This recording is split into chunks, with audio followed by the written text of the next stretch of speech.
Here goes. Here's a quick trick to avoid the pins while you're sewing. I'm going to put my needle down with my button, my fancy machine here. Alright, I'm going to start stitching. And you see how I'm coming up against that needle? I'm just going to slide it out.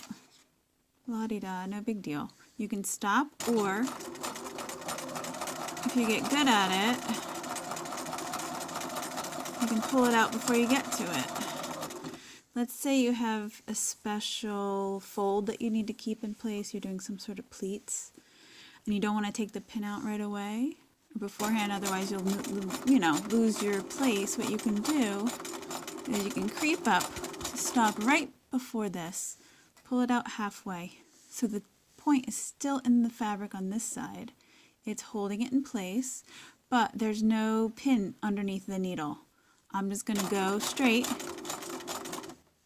I've done my job. The pin has stayed in to hold it in place, but I didn't have to sew over it. And now I can keep sewing. And we're going to pretend that I went in a straight line. Don't forget, I'm sewing looking through this phone camera. It's kind of hard to do.